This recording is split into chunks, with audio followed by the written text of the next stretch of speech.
Ms. Goldberg, I thought, said something really, really important to me, and I heard something that we as a board should look at facilities utilization, because as I look at enrollment at the entire district, we have been on a downward spiral. And as our LCAP projection says, and Dr. Price, you say we've been losing 3%. I think it's more than that. That's just me. And that has a real ramification for us. So Ms. Goldberg brought up something that we have under-enrolled schools all over the district. Charters have under-enrolled schools. We have some offices that aren't even, space isn't utilized. And maybe at some point I could ask the superintendent to work with the board and figure out how we're really going to utilize it, because I'm having a real hard time individually supporting co-locations. And I do, because it's like one of my colleagues said, it's moving into another house, and then you tell them how to arrange the furniture and how to put the milk in the refrigerator, and we always cap this and you don't, and did you turn off the light and close the toilet stool and so forth. But my point is it really, really, really, I haven't seen it work to any great degree. They're nice to each other in some situations, but they really are competing against each other, and that's like putting a Starbucks next to another coffee house.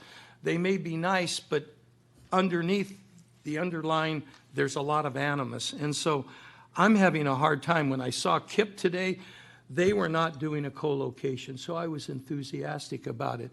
And people say, geez, the Ed Code says you don't have any latitude, board, you have to vote for all of this. Well, I have to vote for a sound educational program, and I have yet to see a really sound educational program in a co-location situation.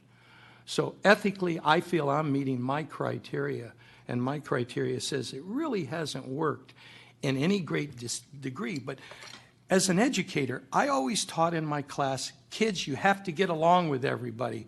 We've set up a system that creates animus, with kids living on the same block, going to two schools, and they're putting down each other. I've seen that over and over, and I've sat here in this board and watched parents come and tell me how bad it is at every co-location that I've heard at the board. Nobody's ever come to the board to say, it's working great, Vladovic.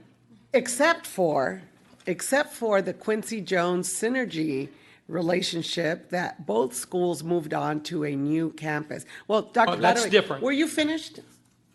Because well, now I am. I started talking. No, well, I want to let you. I want to let you I finish. am well done, Okay. Monica, just like the oven, man. No, I'd like to finish. It's not a done conversation. Okay. I'm not done because I think the board, all of us should sit down and really think about where these successes and failures. I mean, you pointed out one. I don't really know if that's a success because I haven't been there. I haven't interviewed all the kids. I'm just saying in every situation, it makes life miserable for either the school, for the children, for the parents, and we've heard it over and over.